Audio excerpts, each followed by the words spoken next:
IDPS c'est le pouvoir, c'est grâce à Jean-Marc Kabund. Dans la négociation, quand on dit que l'élévation vient ni de l'Orient ni de l'Occident, l'élévation vient de l'Éternel. Oyo ya Nzambe, ezalaka po ebongisa ya Nzambe yaka akobebisa te. Yazobisa chef de l'État. Élévation na yo, eutaki pa Nzambe ata mécanisme ni okoma président de la République. Lelo bokangi 2G à OVD, bokangi ba miyibi wana tout, bokangi ba Willy Bakonga. Est-ce que grâce présidentielle et bimisa moi, on a biso ezo exister, on a biso ezali. Et so senga kaka to renouveler classe politique. Tous ala na ba visionnaire, tous ala na ba leader, tous ala na ba élite, tous ala na ba patriote. En plus, tous ala pe na ba intellectuel. Lelo yo mboka na biso il faut développer nos provinces. Surtout développer ma province na biso, mutu awuta Kasumbalesa, ça mutu awuta Idiofa, a envié Kinshasa pour aller parce que tant ma province est à développer. Mboka pe ko développer. Bino so bozo pencher ka la ville à Kinshasa. La République démocratique Congo est à ville à Kinshasa. Mesdames, Messieurs, bienvenue. On est dans les bons. Il faut être toujours dans les bons pour présenter aussi ces belles émissions. Alors, je suis pas seul. Moi, c'est Jubin Bouleri. Je suis avec Landry Bat. Bonjour, Landry. En tout cas, bonjour Bouleri Joe. Et bonjour aussi Naba Bonini Sobalandabiso partout dans le monde. En tout cas, merci beaucoup Nabino, na confiance Bozo Salabiso. Et aujourd'hui, on est là pour parler de l'actualité de notre pays. Vous savez qu'il y a des choses qui se passent ici à Kinshasa, au Congo. Donc tous les jours, tu as la Mukarana actualité, tous les jours, tu as la Mukarana info, tous les jours, tu as la Mukarana Makambo. Donc on est là pour analyser et puis débattre sur ça. En tout cas, merci beaucoup, Joe, pour l'invitation. Merci, Landry. Alors, Landry, tu es là, tu es mon confrère et tant que journaliste. Hein. Mais avec vous, nous avons des sujets que nous devrons développer. C'est pour ça qu'on a choisi pour vous, chers internautes, l'un aussi des politiciens au nom de Yves Kitoko. Bonjour, Kitoko. Bonjour, messieurs les journalistes. Ah, Kitoko, comment nous Ozali, hein? Merci à chanter. Oui, Kitoko, to sepeli penza ndenge au répondre à une invitation à biso lelo malgré l'occupation ndenge zebele. Lelo toko débattre na yo, toko poser yo ba question sur l'actualité. To c'est moi panneau sur l'actualité, sur les nouvelles, sur le fait au Salema actuellement dans la ville province à Kinshasa. D'accord, nako linga Landry Bat, ce qui a cause déjà na Mutuna a préparé à Banda déjà. Très bien. En tout cas, monsieur Yves, bonjour. Bonjour. Question à Libosueza to Banda beaucoup plus sur affaire où ils ont impacté vraiment connu, qu'ils ont impacté les réseaux sociaux et puis médias mobimba. Affaire il y a des missions à Jean-Marc, c'est vrai, ils ont officiel témoin. Et comment Maki a commis, a tweeté. Et Tikalika qu'ils a vraiment écrit pour que a confirmé des missions.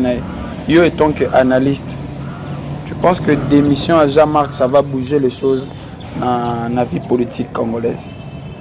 Ben, merci pour la parole. Pourquoi? Parce que oui, Jean-Marc Kabund de part n'a et qui bouger vie politique. Comment ça? Ce qui Jean-Marc Kabund à l'ongou au sein, il y a Assemblée nationale, au sein il y a UDPS. C'est plus à bouger classe politique na bango. Mais il va aussi changer de donne, c'est un gros poisson, il faut pas le nier. Naïbi bien que c'est un gros poisson, na 4 il y a union sacrée. Même dans la vie politique, quand ignorer Aza vice-président de l'Assemblée nationale, Aza président. Il y a parti mon nène et Ambo Cannabis UDPS, donc Azana poids quand même. Je dis bien Azana poids, mais on évite que même l'IDPS, au sein de l'IDPS, Bango Moko, bah viola Kabalwa na Bango. Parce que naï au sein de l'IDPS, ceux qui président Azana vacances, mon toit pour gérer parti au quotidien, c'est le secrétaire général. Mais l'élo IDPS, bah joie, ouais, Bango, bah ça là, bah tiens, aïe. Il existe là c'est autre chose, mais tout le belalo Jean-Marc Kabund de par naé et que ce qu'a longé par exemple l'union sacrée et que ça peut être force dans l'opposition, il y a des choses qui se disent en bas que voilà mais ce qu'a longé les lois ils a perdre pour union sacrée, mais ils sont bénéfiques pour l'opposition. Je crois bien en politique, tout est permis. Parce que au moment de part, il n'y a jamais Kabound. On a volé en tant que politicien, en tant qu'analyste. Quels sont les volets? Le volet, vous savez, dans la classe politique, par exemple, au moment de la minute, l'opposition, ils ont existé. Comment ça, il y a failli comment vous pouvez dire ça? Je te dis, l'opposition n'existait pas parce que ils ont bougé, parce que, vous savez, aujourd'hui, opposition, quand on dit l'opposition, ils ont raté que tout réclamera, opposition, ils ont pour le bien-être de la population et proposer aussi pour l'intérêt de la population. Et Fayoulou et la Moukaba, ça monte. Mais je dis, ils proposent quoi pour l'intérêt du peuple congolais? Parce que les lots, Babylone, ils ont matin. Les lots, vie sociale, les a passés. Les lots, vie sociale, les a passés. Les lots, la population souffre. Les lots, la province, Nabiso, ils ont neutralisé. La province, Nabiso, ils ont neutralisé. Je dis, combat politique, il faut tout changer à Rabadon. Moi, je dis, mais Jean-Marc va le changer quand même.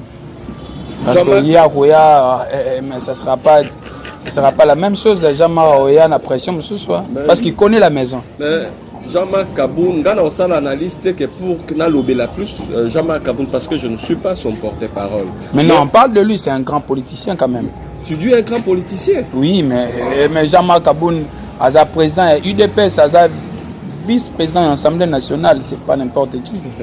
Bon, ton compte à la polémique, quand on dit grand politicien, ça dit beaucoup, hein? Parce que la politique, c'est un art de bien gérer la cité. Est-ce que depuis que Jean-Marc Kabound a la gestion, il y a parti politique, il y a IDPS, est-ce qu'il a géré même IDPS ou mais on peut dire oui, parce que grâce à lui aujourd'hui, IDPS est en pouvoir, les IDPS est en présidence, IDPS n'est pas comme Mamboka. Il faut remettre quand même Maboko, ce qui est Salamate avant lui, ceux qui combien d'années dans l'opposition, il y a Azaki d'abord secrétaire général et puis à même présent dans la présidence, il faut quand même le féliciter. Je peux la féliciter parce que par la politique au Basali, le chef de l'État, Fachi a commis la place. Mais je dirais quelque chose. Politique, au Bisoto Zomona Libanda ya monté. Parce que politique est années. Ils ont il y a pour gérer ma cité. Cité ça pour gérer bateau. Mais les lois et bandaka wapi et bandaka aussi à classe politique. Mais na koyebi solo ko moko nde konangai. Oyebi IDPS. Oyebi siège IDPS. Vas-y, oyebi yango. Et ça na 10e mairie. Tout ça les lois na ville à Kinshasa tangelanga na ba district nyonso. Fédération à ville à Kinshasa bureau IDPS ça va. Surtout, me dois poser la question. Mais lorsqu'on parle de UDPS, on voit que UDPS, les lots, ils ont pouvoir, ils ont parti au pouvoir. Et il faut quand même les lots, tout le monde qui Jean-Marc Kaboun, Salim Moussala, les lots ignorés. Maintenant, tout le monde peut-être des questions parce que même jusque-là, on a eu vraiment réponse et satisfait. Ce qui les lots, Jean-Marc est officiellement à Longwe Union Sacrée. Tu penses que ECO affaiblir Union Sacrée ou ECO a la bénéfique pour l'opposition? Mais je sais, en politique, c'est l'union sort. Parce que Jean-Marc Kaboun a dit pilier mon communauté les 4 unions sacrées. Même les leçons qui IDPS est sur le pouvoir, c'est grâce à Jean-Marc Kaboun. On a une négociation et belé. Parce que de part, on a IEP et pour bouger Makaboun. Au sein, il y a IDPS. Au sein, il y a union sacrée. Pourquoi? Parce que vous savez même de part... Ça peut souffler dans l'opposition. Mais le problème est que l'opposition est soufflée. Parce que tu as dit que l'opposition n'existe pas. Au moins, ce qu'il y a qui est dans l'opposition. Bon, ok, il va bien à l'union sacrée. Bon, tant que ça retire avec non, mais non, vas-y. Oui, monsieur Yves Kitoko, merci. Et Landry n'a pas bombardé déjà. Monsieur Yves Kitoko, ozane loro moko lobi betinga et matisinga moi mafuta. Lobi que l'opposition n'existe pas. L'opposition n'existe pas. Alors, bete la bichonon. Est-ce que y a-t-il des politiciens ici en RDC? Quand je parle des politiciens, je vois des vrais politiciens. Non, comme on dit, dans le cannabis, il faut comprendre le méandre et la politique. Dans le cannabis, toujours ça la piste théâtre. Comment ça? Dans le bateau, ça la théâtre. Pourquoi? Parce que même dans Bamboko, ils ont respecté. Tant que bateau, honorable, excellence. Il faut exceller dans le domaine où ils sont. Tant qu'ils sont honorables, il faut honorer. Parce que l'élo, n'importe qui a commis député, n'importe qui l'élo a commis président de la République, n'importe qui a commis, même la République démocratique. N'importe qui a commis président de la République. Na Congo. Na Congo, tout le monde est politicien. Même Mouto Bandaote Kamakala Logi Nakwe a commis politicien. Même homme d'affaires Morobo et Lelo a commis politicien. Nambo Kanabiso, quand on dit politicien, c'est politicien basate. Pourquoi politicien basate? Ce qui total depuis que la République démocratique du Congo, depuis 1960 aux indépendance. Yebisanga ba avancer ni autre salle parce que na hymne national na biso toyembaka nous bâtirons un pays plus beau qu'avant. Tant que nga politicien oya bundi bitumba po mboka oyo ezala plus beau qu'avant. Naza mutuna moko mieux vaut ngane na poser yango yebisanga différence ni nozo sala politique, il y a première république, il y a deuxième république, il y a troisième république, pe politique il y a siko awa et loko nini oyo et s'améliorer. Tout oyo trouver exaté na katia politique. Mais et loko on a moni parce que moni politique et loko on a répété mais politique basala ngote pona libo. Politique basala ngo pona ko servir. C'est que le politique et comment il y a libo. Le politique et ça et comment il y a libo parce que sont tellement ba politicien na biso. Tant on ba na classe politique, bazaki na ba loko mais les lois ba continue la vie politique, bango bazo s'enrichir. Population les plus sont plus pauvres dans le pays où ils sont riches. Les lois ont une excellence, ils ont une honorable par rapport à quoi? Parce que les lois, tu as un vrai politicien, les lois sont par rapport à la richesse où ils sont. Et le but est que tu as une richesse même bisobak. Au moins les Congolais, ils ont une richesse, ils ont la Congolais.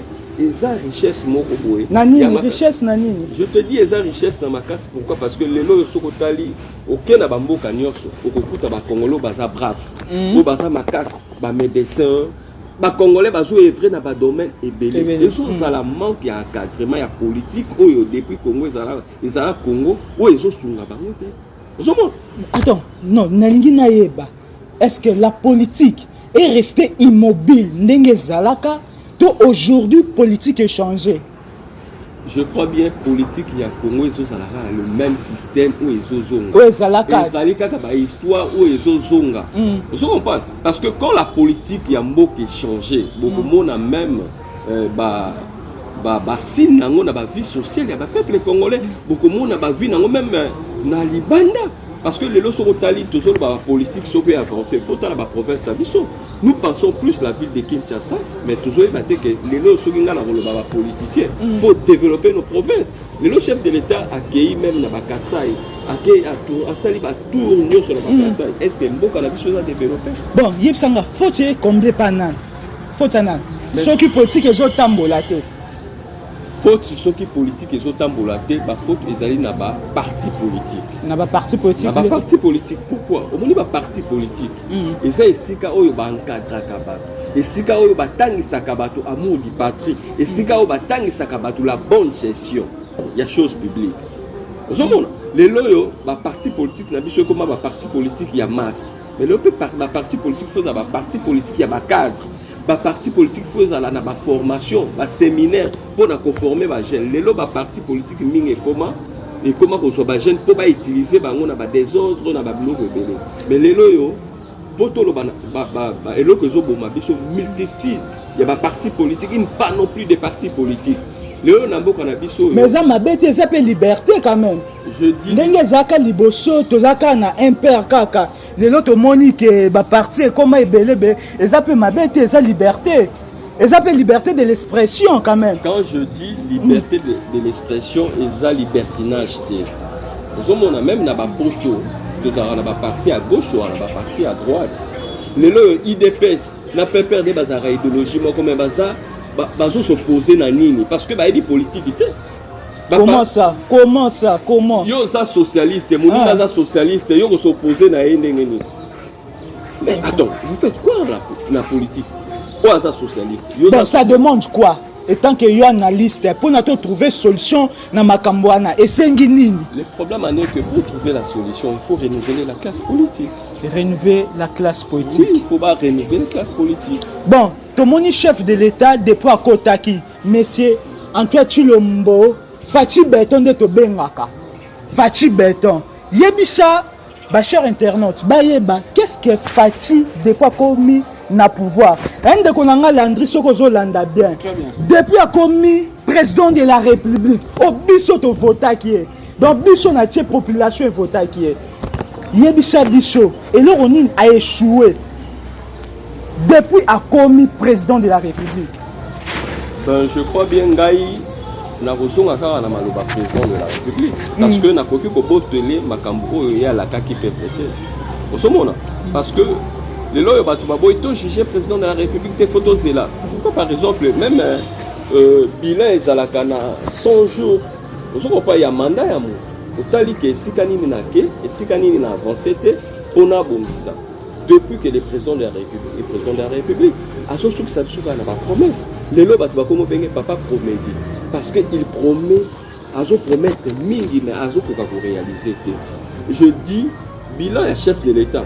La minute on est tout le qui a le pouvoir depuis 2018 depuis 2018. Si tu comme 2022. Normalement, bilan chef de l'État est largement négatif. Non, négatif par rapport à quoi? Et le quoi? Trouver déjà système ici et Vanda. À trouver système ici, il y a mon le bac na Sakuru. Hein? Na idiofa. Asi à l'oba qui a un lobby qui est moka ici et Koufa. Par rapport à Bilo quoi trouver, c'est pas ça. Mais attends, et là que ça la ranga pas si pas politicien la biso. Quand vous dites que Mboka est Koufa, Mboka Koufa est l'inco le bac est institution Mboka exacte. Vous comprenez, Mboka Koufa l'inco le Mboka est en armée. Mboka Koufa l'inco le bac est gouvernance exacte. Mboka Koufa l'inco le bac donc assassinat batu baroboma mutu ndenge balingi na Congo ezala te. Le Congo fi Mboka Koufa ezala na budget. Hein? Mboka Koufa te. Mboka na biso eza malade. Mboka Koufa te par rapport à ni expliquer bien tout comprendre. Mboka o Koufa. Est-ce que Mboka Koufa armée nango ekoki kozala le tozaki 10e, le lot komi 13e en Afrique. Mboka Koufa. Est-ce que le lot institution ekoki kozala? Mboka Koufa, le lot bazobeta tolo na justice. Est-ce que Mboka Koufa kozala na justice? Mboka Koufa. La justice o wat? O ya biso. Oui, justice, tout ça la justice. Tout ça la justice. Oui, toi la justice. Juste en Mboka na biso ça là. Est-ce que yo so mona? Bon, na boyo ko takati parce que nazwa ki mutuna mo ba ebisinga caméra est passée à Bima. Nani oyo ya enseignement Willy Bakonga pe assez à Bima. Ce qu'on yeb sanga justice par rapport à ni. Je te dis, au moins le problème est que la justice est allée. Mais le problème est que justice et comment est-ce qu'on approche à moi. Mais justice existe. Justice est allée. Parce que ce qui justice dans beaucoup est allé. Na osenga na papa journaliste Bima na victoire. Kata motoloboko otala so justice en beaucoup ezali. Justice ezali. Justice ezali. Justice ezali. Justice na biso ezali. Mais za na bato ba ina système na bango po ba ya kobebisa justice ya mboka. Mais justice ya mboka na biso ezali. Et là tozoloba ke quand on dit mboka kufa, mboka na biso kufa. Président de la République yolobi ke na tiki mboka na maboko ya Nzambe. Mboka sikoyo tika ke est-ce que batika ke bembe na maboko ya Nzambe? Parce que mutso akati motema esili pona ye. Bosambela su pona ye te. Bosambela ne pona bino bato botika na mokili. Yo président de la République yolobi ke na tiki mboka na maboko ya Nzambe. Mais yo moko se contredire le su yolobi ke mboka kufa. Mboka kufa tango ezaki passation à pouvoir. Au pesa qui va faire pas Kabila. Mais que kuti mboka. Attends, mboka kufa.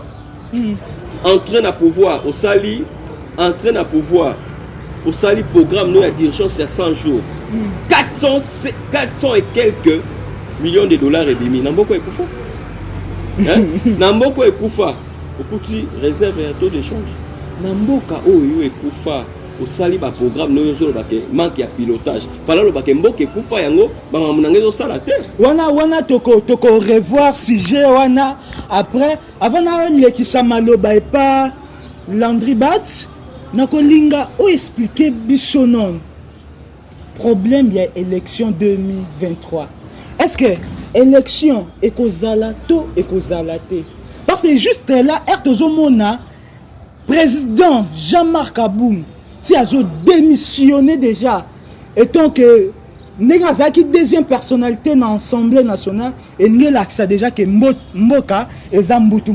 Et puis en dehors de ça, elle a démissionné déjà dans l'Assemblée nationale et la Kisiti na IDPS peut encore démissionner. Est-ce que l'élection est causale, tout est causale, Mutuna Yangwana. Je crois bien que l'élection dans Mboka na République démocratique du Congo, ça demande beaucoup d'argent. Si les lots n'ont pas de déclaration, on a évité ceux qui ont fait possibilité d'organiser l'élection. Mais vu que cannabis sont vu le détournement, vu pilotage, je ne crois pas que l'élection en 2023. Et c'est un glissement. Je ne crois pas parce que si les lots le gouvernement Samaloukonde, soi-disant les Warriors, n'a évité ceux qui babinisaka combien chaque mois na mbokesi oyo ya seni na biso. Yango ne mutezo bangisa biso ke ba élection soke kozala. Oui, élection kozala parce que mais moi glissement na qu'est-ce qui te fait qu'est-ce qui te pousse à affirmer que l'élection est kozala? Le problème est que ça mibe koli konzi constitution na biso izolo bakeye moto akosala mandat ya 5 ans et après faut baélection de kakoba bonaye normalement baélection ezala faci akotikala éternel de la République démocratique du Congo parce que benejika katika otoyebi te soki akorevenir ou pas na asiri wana eza motuna ya Landry Bat. Je crois bien nakorépondre na beloko wana mais baélection ekozala nayebi ke baopposant bakotelema bakoloba ke glisser kozala te mais to matato kita. Vous savez aujourd'hui na fungola na nteke. Na fungola. Fungola ozoza liberté ya bande kona biso ezanini. Pourquoi? Parce que tant on a lobby que l'opposition n'existe pas. Je veux dire quelque chose. Parce que belé bazo comprendre politique. Au moni lelo yo accord ya Fachi na Kabila tisiko ezanango à Ponter. Dans Libaleza nango. Même le plan au Basolinga Basala Jean Monsieur Kabound, c'est la haute politique. Vous comprenez? Parce que Basolinga va fabriquer opposant moko farouche à Fachi. Pour ba mais un peu ko endormir ba tuba boto la table sous leadership, il y a leader moko ya opposition parce que je suis pas venu ici pour citer ba non ya ba tebele ba leader aussi parce que moi aussi je fais la politique. Bazoli n'a pas endormi, il y a la liste. Pourquoi la liste est il y a eu FCC parce que tous sont non réalistes. FCC mosaïque, na FCC original. PPRD mosaïque, na PPRD original. Mais nous sommes dans quel état? Les loyaux, et ça va jeune à baro balinga que bon, biso neto zaboué. Lokola, bilan la biso sous un peu négatif. To funda bino. Bino bokende bokota na opposition to bokota na opposition bola ici bato mususu pongi tango bato parce que tala kaka depuis FCC basangana kaka na Fayulu lelo Fayulu aza un peu donc parlons ningo lobake Jean-Marc Aboum lié par aux candidat en 2023 na mon loko ningo lobabwe Jean-Marc Aboum président Kaboul n'engazo démissionner bientôt na IDPS a rozapé candidat na élection prochaine 2023 na présidence. Je dirais ceci, Jean-Marc Kaboul a rozala candidat ma rejoité. Il est soki a rozwa. Na ndenge ba plan ils a préparé. Pourquoi? Parce qu'il faut conserver le pouvoir le plus longtemps possible. A rozala opposant farouche ya Fachi. Tant que rozala opposant farouche ya Fachi pour na kokwesa ba opposant mususu. Pour balala parce que bata FCCP na monde ba kokana bango opposition.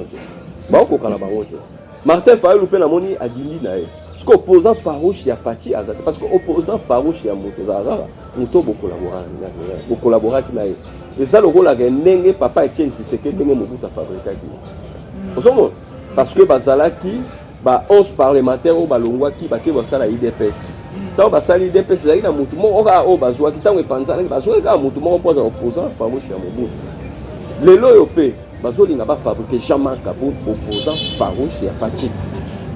C'est le même système Mobutu, hein, parce que incarnation à Faci c'est Mobutu. Hein.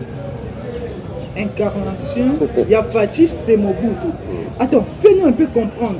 Qu'est-ce qui a poussé Jean-Marc Kaboul à démissionner? C'est un peu ça. Donc, nous sommes sur ça. Ming Jean-Marc. Aza 1, vice-président de l'Assemblée nationale, le mieux, Aza Lissoussou. Pembeni na IDPS, Aza toujours na bâton à commandement. Mais comment a-t-il démissionné facilement, boy? Ben, je crois bien, quand on a lobby pour démissionner facilement, parce que les alliés déjà là-bas, on est politique. Ils sont fans de la moi, tout ça là, mais na buto za masolo musu et solo maka. Ba plan mususu et salamaka. Les lois n'attendent on a joué bisayo. C'est la politique. Tant que lobby, même Kabila na Faci sur bakabwani, les alliés attendent na bango mibale. To bete loko. To kabwana ba to mona to kabwani na en soi, toi na biso na ba. Relation c'est la même chose parce que les loyaux bazolinga ba endormir classe politique. Il y a biso ya Congo. Jean-Marc Kaboul soka démissionné et a démissionné dans l'Assemblée nationale, a démissionné dans l'IDPS et ça déjà plan moko préparé. Oui monsieur Yves Kitoko, Yebsa biso, qu'est-ce qui a poussé Jean-Marc Kaboul à démissionner facilement? Et pourtant Zaki na deuxième personnalité na kati Assemblée nationale.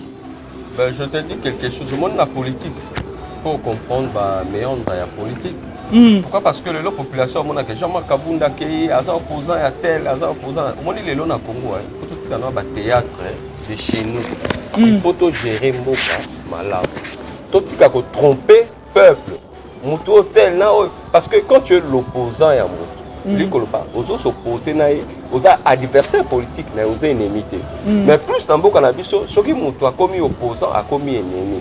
Il y a un souci dans les faisons autrement la politique. Parce que les lois souci dans les Congo développe. Congo est un pays émergent. Tout ce qui est au théâtre, dans la politique. Parce que le slogan, le peuple d'abord, ils ont respecté. Je te dis, le peuple d'abord, au monde, na Kingasani, na Kimbatseke, na Kwangu, na Locha, na Kasai, na Maniema, na Kindu, na Goma. Mais toi, la liberté d'expression, papa, il y a pouvoir et qu'il y a qui liberté d'expression. Landry Batch, bakanga combien de fois? Attends, il faut. Il est là, comment la liberté? Il faut tous à la sérieux. Président de la République, Nina Fingama Lokwa Mobutu. Président de la République, Nina Fingama Lokwa Kabila. Attends, toi, sérieux? L'autre, la liberté d'expression. Mais tout ça m'a fait fatiguer. Président de la République, Faci. Il a fait des propos contre Kabila. Lelo papa Nabiso Kondo Etienne Tshisekedi Abiboke Ndoko Kangelanga Yebo Ligote. Nani bapesa Mutukombo Rwandais. Ba finga même moi si à Kabila. Mobutu kutu balaba mama na été. Les insultes na ba politique ezala nango. Le problème est que quand on dit liberté d'expression, il dit que le va s'exprimer dans la vérité. C'est ça qu'on appelle liberté d'expression. Et ça, le rôle de Konabiso Maïs Lelo Tiban, je le salue. Tant à Zolo, famille à président de la République, Mingi Bazo qui est Nakatanga, Pona, Maramou, ya minéré. Et ça, la vérité, on a ceux qui ont lobby, ceux qui sont libres. On a une liberté d'expression. Ceux qui ont lobby, que Lelo, Mbongo, Yaram, ils ont gagné la présidence de la République. C'est ça la liberté d'expression. Mais il y a des Sungi Basoda, Sungi Basoda na Est, Mboka Kayara. Papa, tous à la sérieux. Na Mboka Oyo, Mibeko ezalaka, eloko esungaka ezalaka, budget ya Mboka. Vous comprenez? Budget ya Mboka, traçabilité ya nango, tozoyeba lelo RAM ekosunga armée ekotaki na budget wapi. Parce que même traçabilité ya RAM. Parce que ça même enquête pas député balandeli marambo wana traçabilité za mbongo nyoso zo ke na présidence de la République parce que ram ezanini lelo oyo zo nyoko la biso et ça registre des appareils mobiles vous comprenez lelo ça service et ça taxe des importés lelo po mutu po opesa mutu service so mutu ye moko asenga service. Est-ce que lelo yo senga ki ozala na ba réseau ou bien yo moko kendaki kosenga service pa ba réseau wana okomi kosomba crédit okomi ko utiliser ça yo nde mutu se déplacer ki po osenga service wana. Est-ce que ram ton bakata ngo basenga biso service ou bien bakenda na assemblée nationale? Non, c'est de l'escroquerie pure. Bon, ram c'est de l'escroquerie pure. Ndenge lobi Yves Kitoko Yves yebisa biso leo na yo kaka Mobutu tango Mobutu ningi nayeba poni batu nyonso barezonaka Mobutu zela wana eza un peu analyse nayebi te barezonaka Mobutu en fonction de quoi barezonaka Mobutu parce que mutu moko ayebisaka ke Mobutu pasaka mabe mingi mais barezonaka kaka nini epusaka barezone yo nini surtout na bien Mobutu a fait 32 ans Yamade pasali mingi oh ngana yo toyebi mais pourquoi ba raisonnake kaka le problème est que moi je dirais na peuple congolais toi peuple moko naïf so mutabi ka raisonner Mobutu je dis vraiment on ne réfléchit pas parce que vous savez les loyaux mais la vie sociale les acquis mieux non biso tout natango na biso tout okola natanga Mobutu nana kokosa nani. Oh. En plus, moi, je suis aussi un homme de la culture, malgré la politique. Nani a yebite ke na mboka oyo batu bazoyimba bana babosana miliki bakoma komela mai ya sukali lipa ya pamba ekoma bikeli. Nani abosani na mboka oyo soko ke na grand marché. Soko simi mbongo bakoloba kelonga mokonzi ko sala nini? Nani abosani na mboka oyo tozomata ba mituka na bakobe? Nani abosani na mboka oyo bapesa ba école institut masoko pasi mais wana ezaki batanga suka ya ya mandat balobi boye mieux vaut la fin d'une chose que son commandement son commencement pardon on se comprend. Mobutu avait hérité tout pour na mboka oyo Mobutu a hérité ki budget Mobutu a hérité ba entreprise Mobutu a hérité nyonso fallait yende mutama amatisa Congo liboso mais assoiffé ya politique omoni lelo yo et là, on a le même président de la République. Mon dit le moutou, tant on commis à soifé, il y a pouvoir, on pense sous n'a pas prêté. La stratégie, nous, les Alara, na ça la stratégie, pour natika na pouvoir, pour penser la population et les susciter. Mobutu tellement commis à comment qu'il kokanisa, il a commis roi d'Isaïe. Fonatika là, na c'est ko, a commis plus que penser na oya yé, la stratégie na yé, que ça la plus haut, ba collaborateur ne ba sali pour na ko manigancer. Azui justice et commis aye, azui armée et commis aye, azui la police et commis aye, azombi ba politicien ba commis pour na aye. On a le balelo soki tozo subir ba cause oyo ndenge mboka penza e baby elobi Fachi Beton donc on ba ke Mobutu ndaza à la cause ya mboka ko beba oyo. C'est ça. Je te dis quelque chose. Son que ça bébé eza Mobutu. Ndeko na ngai journaliste na webi solo moko. Presque biso tout ba pays Afrique tozu ba indépendance na ba 1960. Tant au Congo ezalaki Congo na repeso ka ba fait juste parce que aux Kinois aux Congolais. Biso RDC tozalaki mboka pe aliambo o tokendaki coupe mondial. Biso RDC tozalaki mboka ya yambo. Mais on a tant Mobutu nyoyo ba ke bolam déjà ya ngana. Je te dis que Mobutu avait hérité ya Congo fort.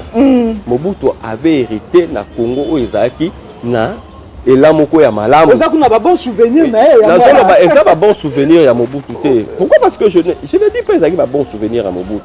Mobutu avait hérité na ba o ba belge batikaki o administration même ya monsieur Kasavubu esalaki. Avec tout ce que ba belge basali. Il a hérité de ça. Ouais. Il a hérité de ça. Nali kolobani a hérité nango pona nini? Parce que lelo yo soko tali batu bazolongwa na ba Afrique du Sud. Batu bazolongwa na ba pays d'Afrique bazoya otanga na ba université awa na République démocratique du Congo. Lelo na ba année wana Mobutu azwa ki pouvoir na Congo, to leka ki même vie sociale ya Chine, to leka ki même lelo Brésil, to leka ki même Afrique du Sud, bambo kebele. Bon, mais lelo yo tango yozo ebetelanga ke Mobutu, le problème est que Mobutu ndenga azwa ki mboka. Atika ki mboka ngondenge. C'est ça le problème. Na côté na nini babenga ngo nini? Barebende bayaki na leader na bango Laurent Désiré Kabila ndenge selemaki ndenge donc balongolaki ende asise kutu mandat. Je te dis quelque chose lelo yo na koyi bisayo soki batu baza na souffrance ngana mona ya soda mon père aza officier eli kolobake soki armée lâché yo eli kolobake passe ezalaki difficulté komaki batu bakomi ko souffrir même na ba Koweït oyo batu baoteka lutu parce que les lots volent ce qui est na Congo et ça qui par rapport à la souffrance le ce qui prostitution et maladie na yende ça qui moi je dis on a ça motuna souka pa na pesa landri bat motuna monsieur Yves Kitoko bilili eko sarate toza na 2022 toyebi lobité yebisa biso na bato bazolanda yo lelo soki okomi président ya République démocratique du Congo okosimba wapi po tokanisa ndenge bato bakanisa Mobutu. À vous la parole. Moi je dis que bato bakanisa Mobutu te ngana kolinga classe politique asika ezala na babiloko ya malamu. Pourquoi? Parce que eloko moko na koyebisa yo mboka na biso est tellement vaste. Mboka na biso eza na ba richesse. Mboka na biso sol sous-sol nango eza riche. Toza na fleuve na biso ekaukaka te. Vous comprenez? Pourquoi? Parce que les loyaux, en tant que président de la République, quand IDP c'est le Baka, le peuple d'abord, même na pouvoir nous sur le peuple na centre, il y a développement ya mboka parce que sans la population on ne peut pas parler de la République démocratique. Vous comprenez? Les loyaux, biso na RDC toi na ba priorité ebele. Na ba priorité ebele tozali nango parce que les loyaux mboka loko la République démocratique du Congo na royebi sur le remoko toza na ba minéraux tellement ébélé lelo yo tangela ngai ba école oyo ba formaka bato pour la transformation ya ba minéraux na biso lelo yo mwana azotanga na République démocratique du Congo ayeba coltan ayeba cuivre ayeba diamant ba tangisa epé transformation ya diamant ezati lelo yo na mboka na biso tangela nga ba école ya minene ya agriculture il y a élevage, il y a pêche. Le loyo mboka na biso tokoki kosenga aide ya libanda te. La République démocratique du Congo. Le loyo mboka na biso elo rezo sala pasi tokota elo na lingaki président de la République aide no remonter. Le loyo na kopesa histoire ya Musée Laurent Désiré Kabila Moki. Musée Laurent Désiré Kabila Tangwaye. Et donc à Liboso, ils ont la monnaie, faut la stable. Monnaie, ils ont la stable, était mboka pesa ya ko. Musée Laurent Désiré Kabila na politique na ya bike. Faut nazala na monnaie moko fort aye ko sala franc. Mazaka déjà député awa ayebaki déjà makambo. Je te dis président de la République Fachi Beton, ba fota qui est awa. Kabila le fils avant comme président de la République azalaki chef d'état-major ya force terrestre. Donc azalaki pe na gestion ya armée. Li kolobake bazaki na ba gestion. Malgré président de la République avotaki et malgré papa na ya lobaki ke mutu akotate na assemblée nationale wana eza ki moyibi. Mais na zolo babo. Exacte que pour la député, il faut les sénateurs, il faut les canines pour y la République démocratique du Congo. Le loyo tout ça na ba priorité les lombo cannabis eza na mai mais les loyo mai eza te na ba commune mosu même na ba province na biso les loyo to na barrage ya munene mais na ba province na biso pour réaliser déjà projet zo salé je te dis on ne peut pas kolobaka ba projet mais il faut to palper ba réalité les loyo on peut sur exemple moko typique pour ça journaliste mais qu'un peu après émission l'eau ça la recherche tout na bateau de pêche sur les accords tout na bateau de pêche sur les accords mais le lot poto kende ko joa ko pêcher ba poisson na Namibie ba bimisi 6 millions de dollars on comprend tellement ba koki pe ko sala eloko wana te parce que banque à pilotage pe ka ndenge yemo président de la République à lobby ba bimisi sous 1 million et quelques pour pas que nous sommes ne pas poisson pas individu pour pas que la bino ba lobaki ba poisson o to loka ki bino yango c'est pas ça la politique. Le chef de l'État en 2019 normalement fallait l'État congolais ait déboursé 58 millions de dollars pour renforcer la sécurité. Mais là, on a même les États-Unis pour renforcer la sécurité, chef de l'État coûte à 30 000 $. Mais dans la République démocratique du Congo, il faut 58 000 $. Il y a eu des dépassements budgétaires au sein de la présidence de la République. Il y a eu des détournements. Au lieu de détournements, il y a monté, il y a retour commission. 15 millions de dollars. Sur 15 milliards de dollars, il y a retour commission. Mboka oyo, les gens les gens tout nyonso. Et là, on a manqué.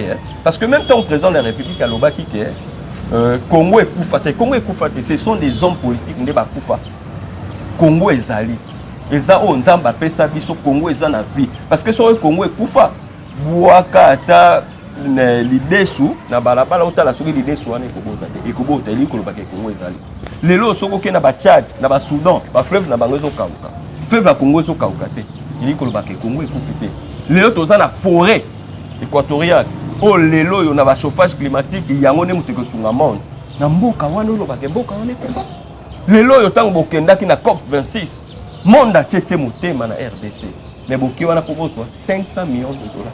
Il y a le béton ndenge il y a voilà. Monsieur Yves, en tout cas, ngai na bato ba Hollanda. Toyo ka komozo loba. Komozo tirer beaucoup plus sur le président de la République.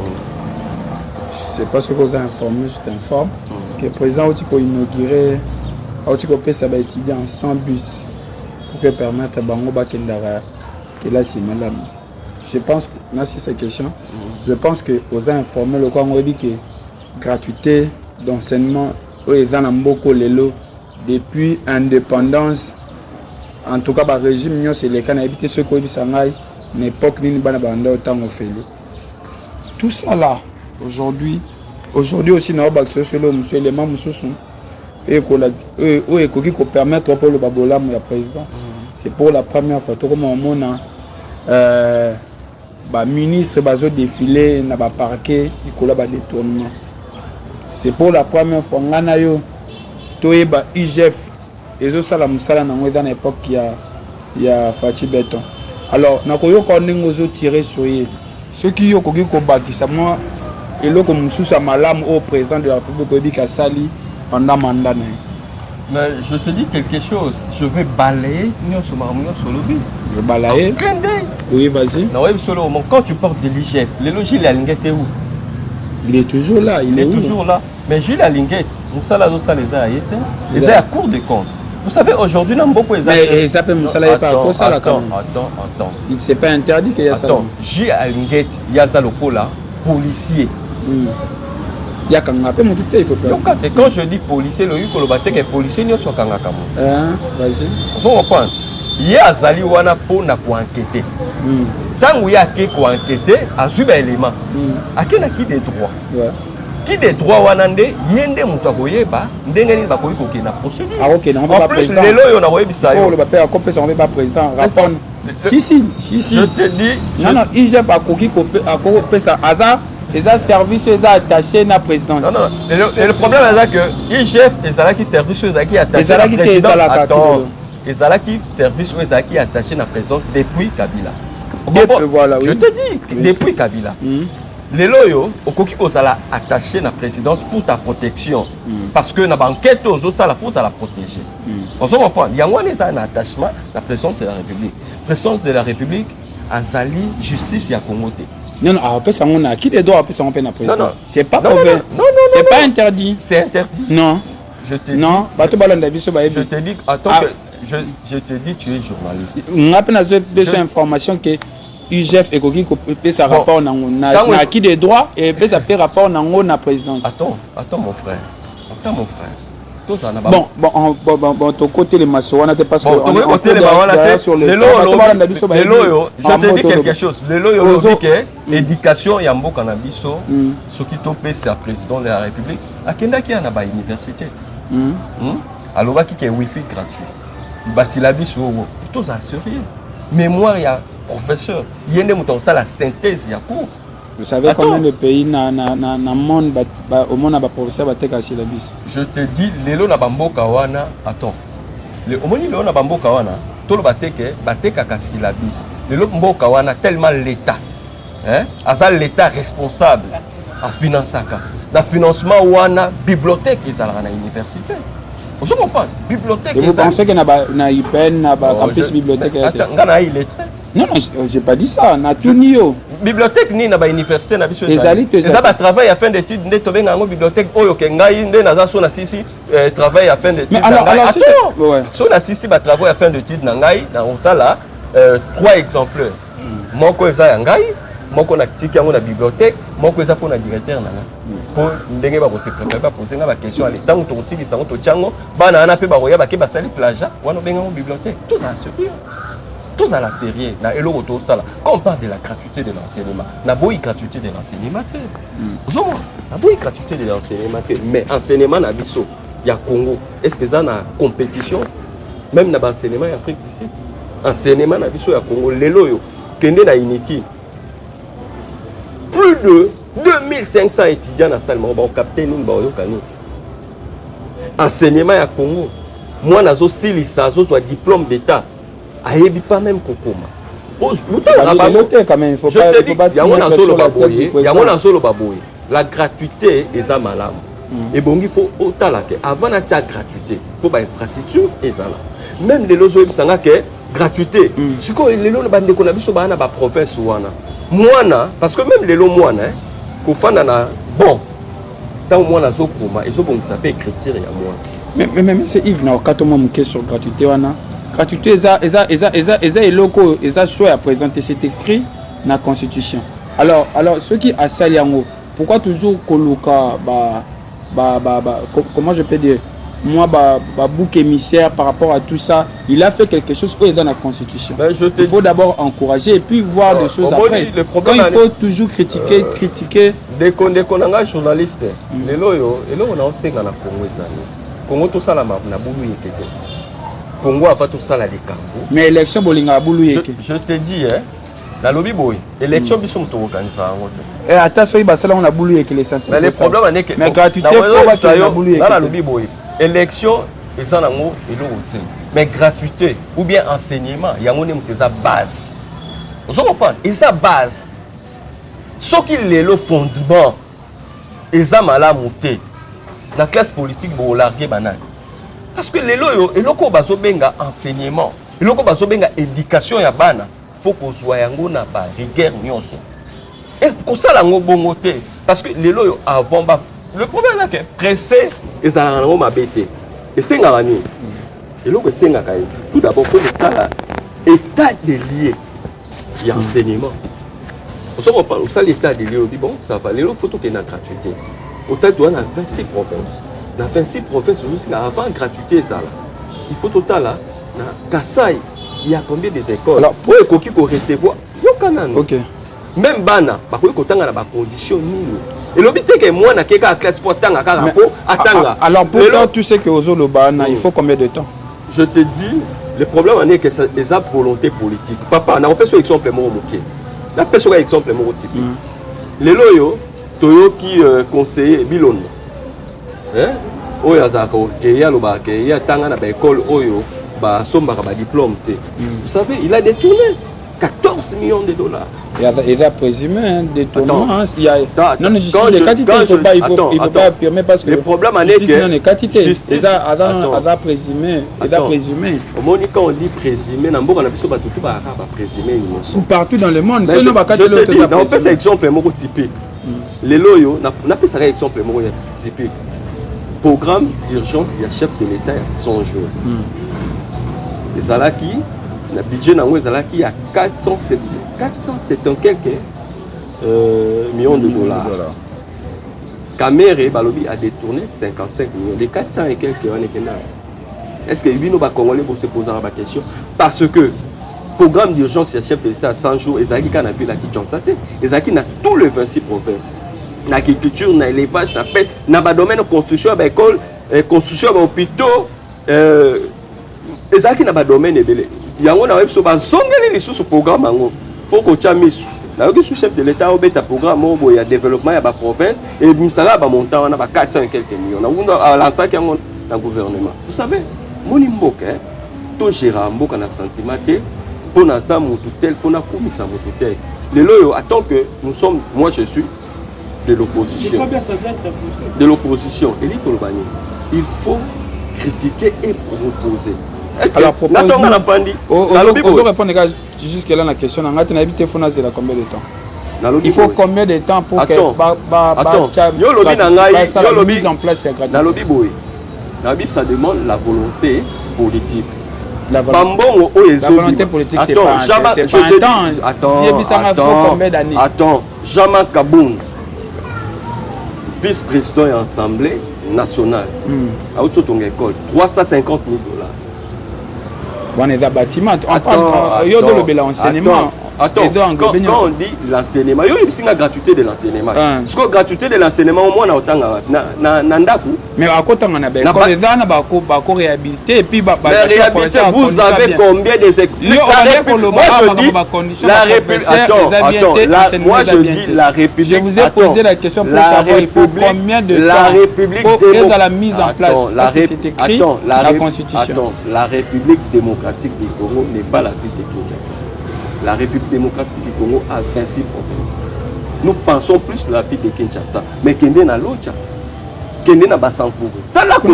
Gratuité, ça Gratuité, mais conditions ni bana bazota. C'est la question que je vous ai posée. Il faut combien de temps pour que Vanda, pour que gratuité Vanda, ma condition et Vanda, il faut combien de temps? Je te dis, moi, dans la Sawana, moi, je n'ai pas élaboré ce programme. On a élaboré programme. Il y a gratuité de l'enseignement. Tu as un chronogramme parce que dans les 3 ans, je te dis, on peut l'accorder aussi. Quand tu dis gratuité de l'enseignement, il fallait où tu as Congo c'est le financement. Tellement financement, soit qui m'arrête par rapport à détournement, ou salama qui n'a certain wana. Vous voyez que les loyaux, ngai moi na ngata na bakanza. Ngana yebe que na foot à Minerval. Azana na 8e. Que tina ba 8e mona c'est la gratuité de l'enseignement mais les lots tellement batali que financement zate mbongo ezate ba parents ba moni que normalement ba professeur fallait ba na grève et c'est que il faut to solo na ba parents yango que biso ba parents to solo la ki to ndima ki to soit charge ya ba les lots tant ba moni bongo sikoyo pour masquer parce que gratuité c'est cher pour pas masquer le quoi alors bon ça va. Bana 7e. Je te dis que si tu as une gratuité, ezali na école primaire na secondaire. Non, quand on dit la gratuité, tant le président de la République a le gratuité, tu as gratuité na secondaire, maternelle. Non, attends, tous à la sérieux. Alobaki étape wapi. Même la Constitution, moi je ne parle. Non. Mon frère journaliste, il faut être sérieux et conséquent. Mais surtout, pour faire la République démocratique du Congo. Tant que balobaki gratuité de l'enseignement, tu ebaki que ezali pour banda maternelle, si na 6e secondaire. Mais c'est le gouvernement. C'est le gouvernement. Nous avons une gratuité. Il y a un moment que même les qui n'ont pas débat dans l'école catholique. Même pas dans la classe retard. Moi je te parle dans un parent. Moi je sais que gratuité c'est beaucoup plus d'abord pour la primaire. Mon frère, Baouti Kolobango après. Il y a un moment qui est gouverneur de la ville a fixé qui. Il y a une école donc balancer qui gratuité au bana 6e balo lobby na bandeli question na bibo. Vous avez une école qui bénéficie qui a gratuité, il y a bana secondaire. Bana secondaire na Kinshasa Attends. Mon frère. Et il y a une primaire dans une grève. Parce que gratuité, ils ont une année scolaire. Vous comprenez? Année passée. Non, année passée gratuité. Zalaki, pas dire ça. Année passée gratuité Zalaki. Na Koé Bisayo gratuité l'année passée Zalaki. Comment ça? Biso. Mais dans sa parent, je te dis l'année passée la foot. Mais ça gratuité l'année passée Zalaki. Je te dis sur le bic gratuité Zalaki. Tangela école nini ou gratuité Zalaki. Mais école il y a pas qu'à longtemps il y a sur la gratuité. To solo là. C'est cette année que nous avons posé problème. Non, to solo là. Normalement, année passée, année scolaire passée, et Zalaki na makambu ebele ya Covid.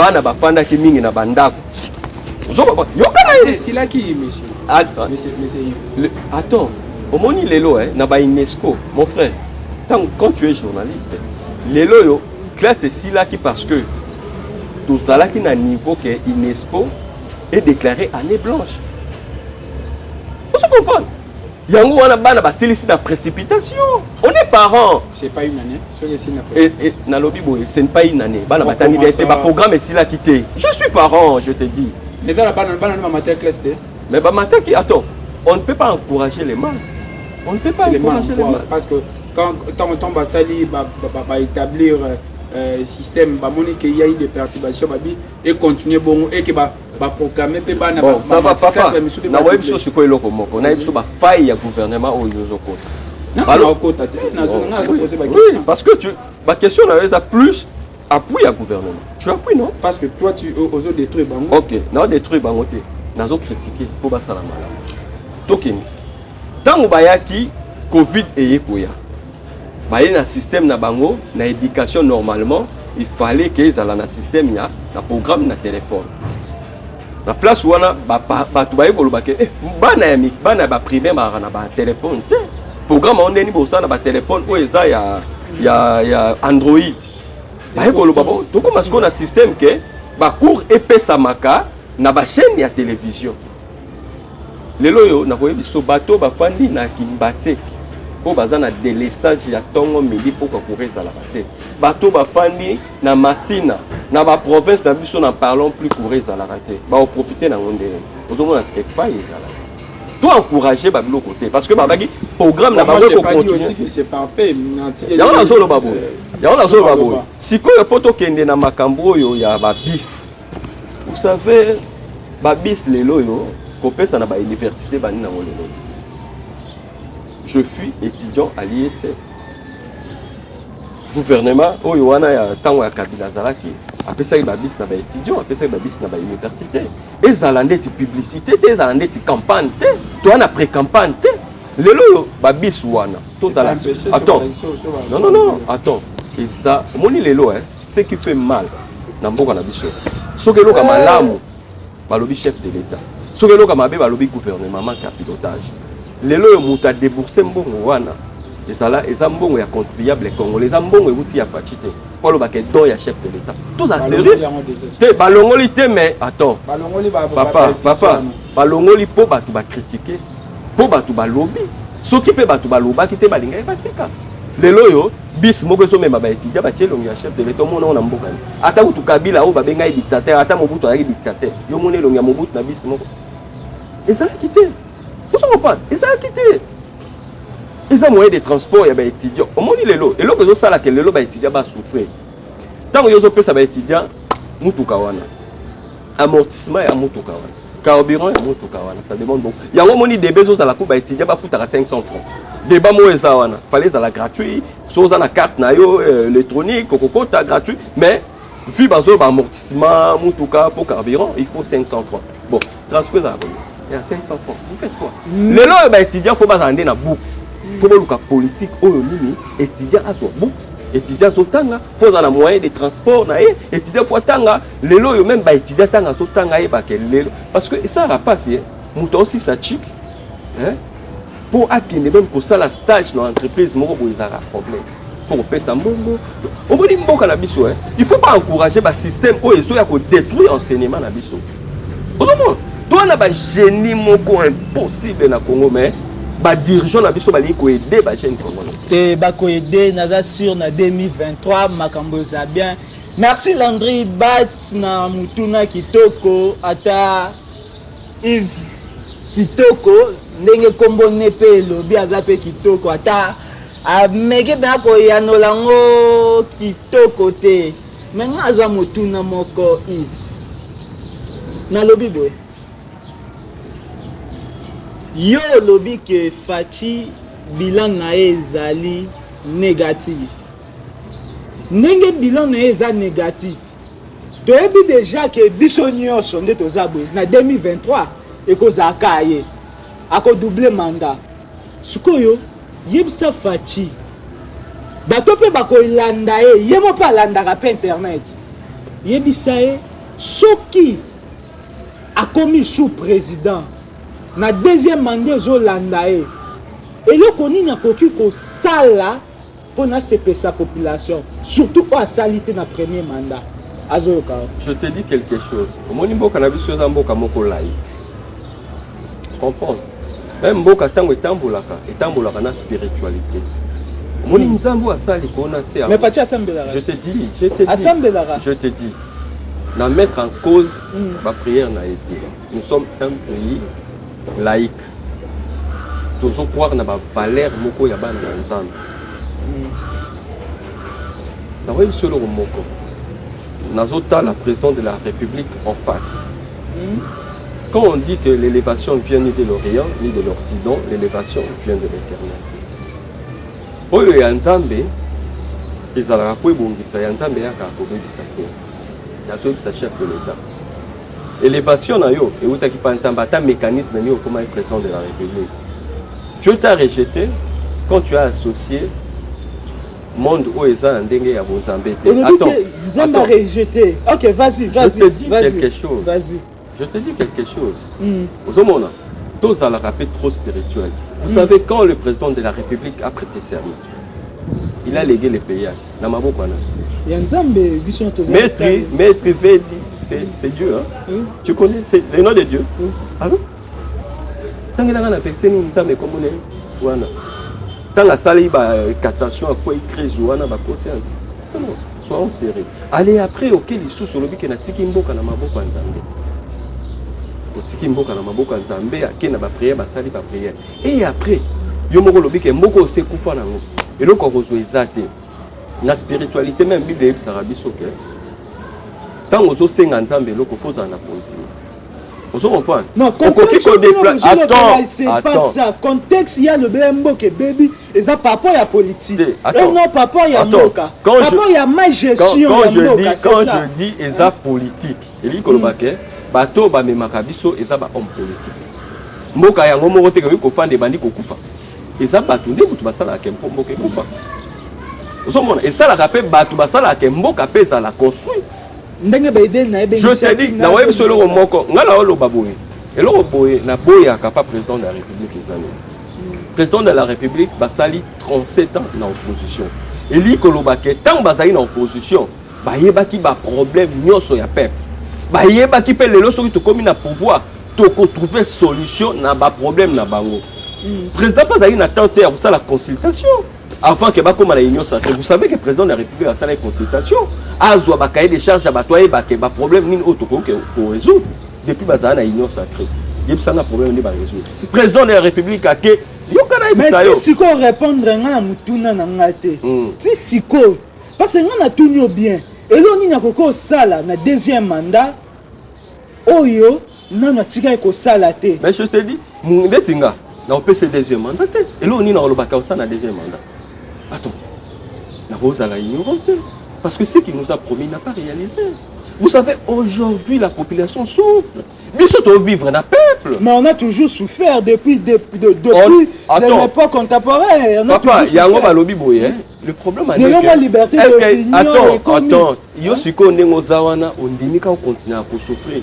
Aussi ici ba université, musale esato ondimika on souffrir. Na mboka lokola Congo, muto ayaki na pouvoir na eloko côté a comme riche.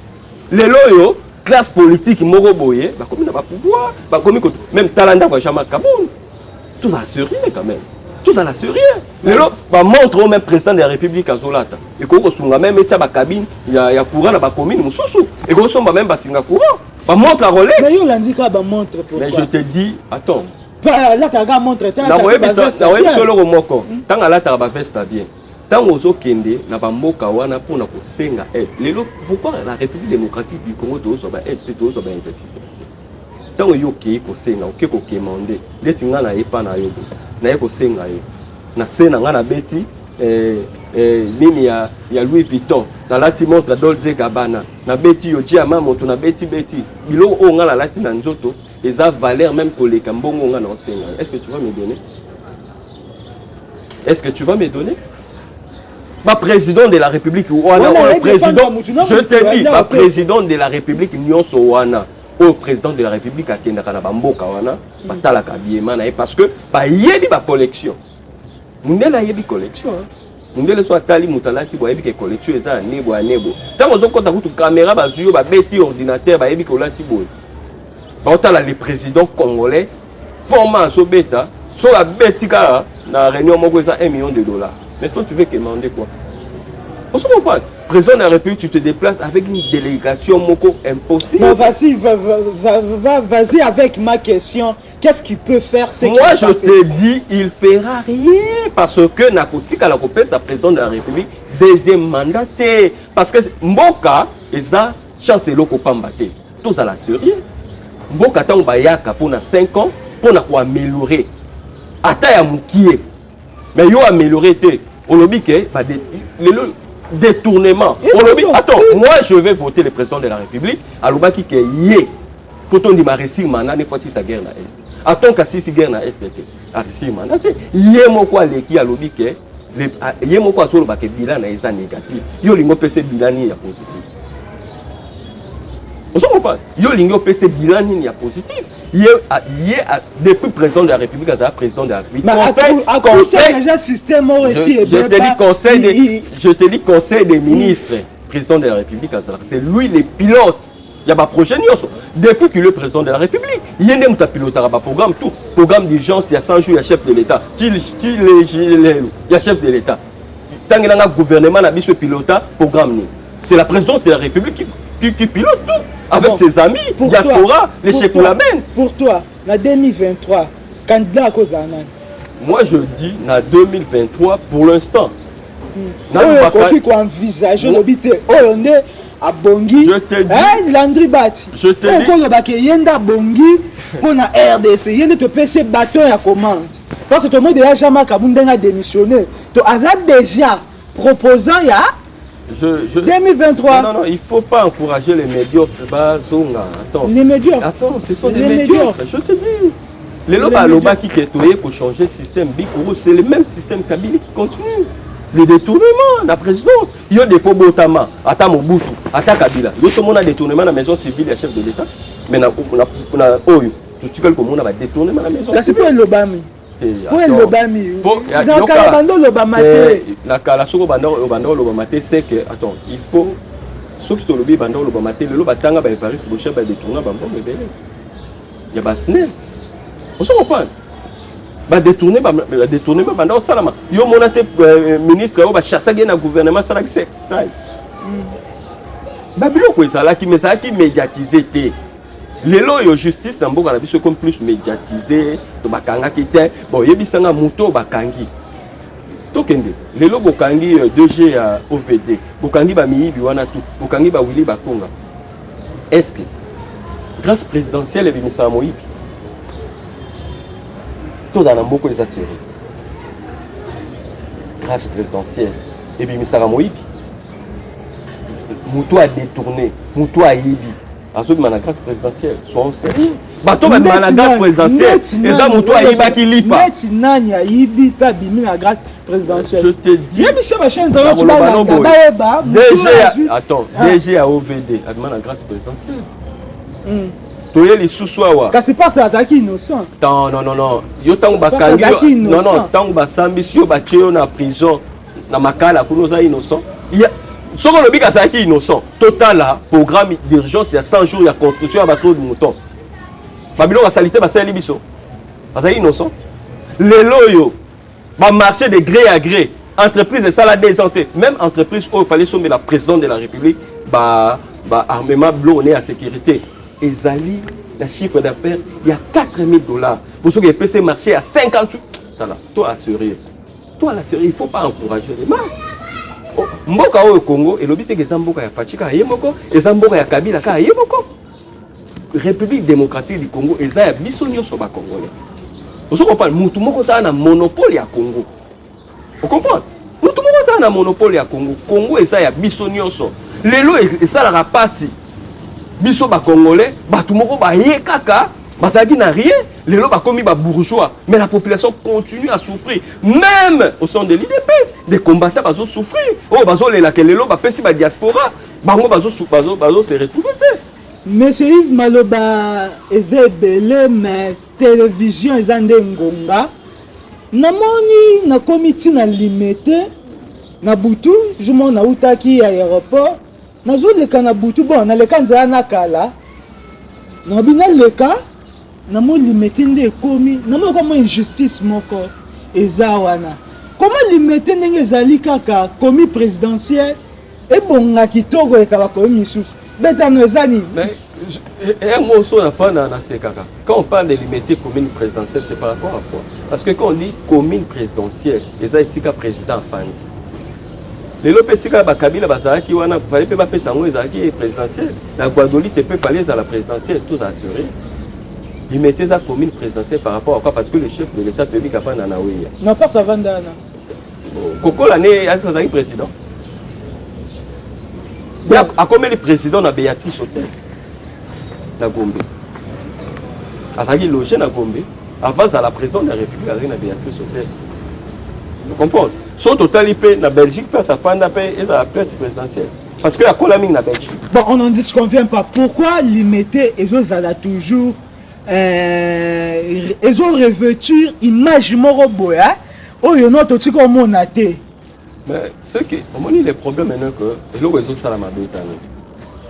Les lois na Congo a comment sokinga na zu pouvoir na bomusika contrer na nga na bomusika la place na nga et normalement les lois même bambongo et bimaki ça qui pour na ko tonga ville à Kinshasa Mobimba la République démocratique du Congo Mobimba. Mais les lois limité les autres normalement fallait pas commune mususu pe tongama bongo pour développement et salama.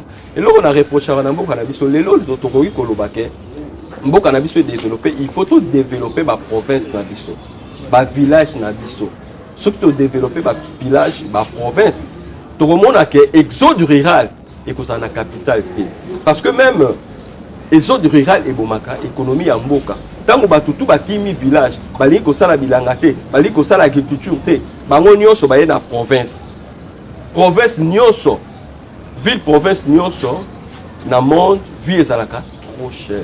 Même le loso baké ba yebi so to kende na Washington, kende na Bruxelles, kende na Paris au ko vivre té. Donc mon amutu mususu ake poto pour luka bien na vie akenda na ba province. Le loyo mboka na biso il faut développer nos provinces. Surtout développer ba province na biso, mutu awuta Kasumbalé, sa mutu awuta Yofa a envier Kinshasa pour parce que tant ba province est à développer. Mboka pe ko développer. Bino so bozo pencher ka ville à Kinshasa. La République démocratique Congo est à ville à Kinshasa. Les lois ça pas si richesse ou ça dans la province n'a évité mais ça même site touristique tout valorisant les lois politique auto ça la nazo baté to kendaka ko kemande nous avons des sites touristiques ndenge les lois limité zo koma kutu bientôt pe site touristique un coup de chapeau na gouverneur ya ville ya Kinshasa Gentini. Ah non moi je n'encourage pas prestation nae. Bon, monsieur Yves Kitoko, Yobano ya Souka parce que Ngonga et si est Belemi. Moi, deux mots sur salutation Zali. Je dirais que ceci, il y a Souka et vos amours à passer. Parce que tout ça, on a bon mot. Bon, il y a un seul bâté. Là, nous profiter toi, on a bon mot. Congo n'a pas existé, Congo n'a pas Zali. Et ce c'est un cas qui a renouvelé classe politique. Tous à la visionnaire. Tous à la leader, tous à la élite, tous à la patriote, en plus, tous à la peine intellectuelle. Congo est l'ongwa chance et l'eau pour Pamba. Congo est l'ongwa moine y avoir remplacé papa. Congo est aussi un mutu nyonso ou azana vision. Mutoyo azana vision moko ya malamu.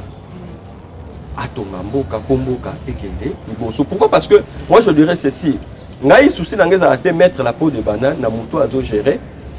Vous comprenez pour esimbaté parce que eza musala opposition et sala qui va vendre image ya mabe ya mboka. Les lois investisseurs pour na Congo yate parce que l'image du Congo est qui déjà sali. Les autres senga ke biso to vendre image ya malamu ya mboka, ben investisseur baya pour Congo ekende en avant. Eloko oyo ekoki ko sala ke Congo ekende en avant. Bisogno sur photo soit conscience même ba jeune parce que les loyo tozo loba kaka botango ekoma élection mutu moko ayelio fufu ayelio lipa ayelio polo oki voter po yende mutu aza papa social yende mutu aza nini ezosenga ke Congo tosala choix ya bato oyo azoya na vision moko claire pour la République démocratique du Congo pour la Congo na biso parce que lelo yo tozoyeba te na ba 2030 tozala na baguerre kutu ya makasi koleka soki lelo tobongisi mboka na biso te tokomisi armée na biso forte stabilité eza na mboka na biso te tokoriske na bamakambo ebele na mboko ekosengaka mboko ezala divise ekosengaka mboko ezala bato mosusu bazwa yango mpo bagere mais soki biso congolais tozwi conscience biso nyonso tosangani main dans la main tolongoli makambo ya komettre la peau de banane mpo oyo azwa te mpo ngana azala ozomona parce que lelo développement ya mboka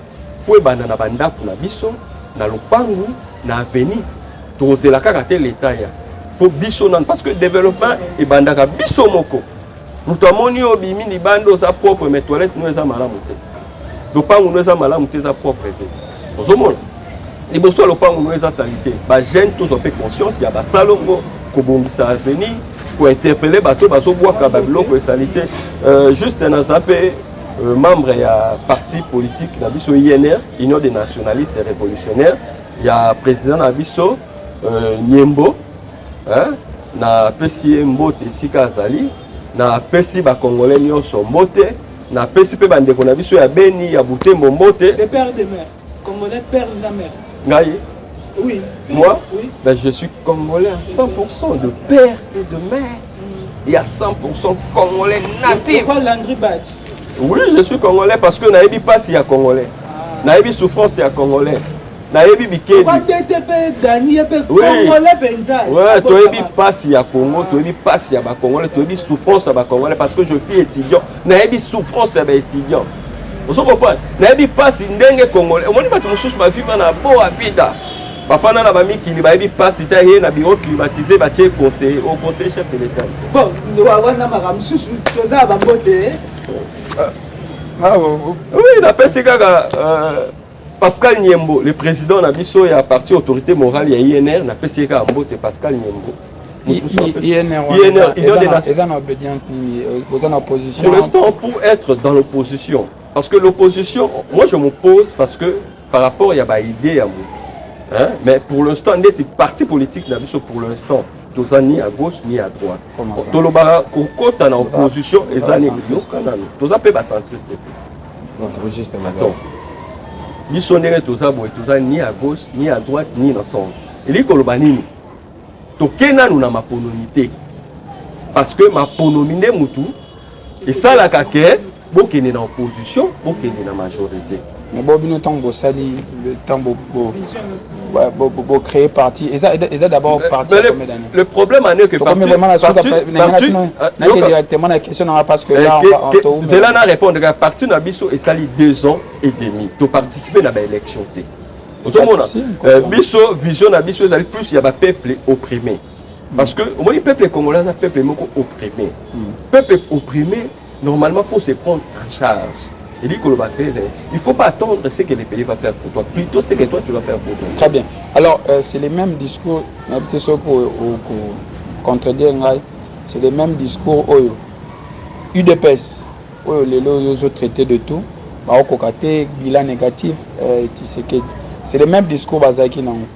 Alors, si par miracle, ou bien token élection, le président, c'est qui encore le président parti Nambino Pascal Nyembo. Pascal Nyembo a gagné l'élection a commis le président.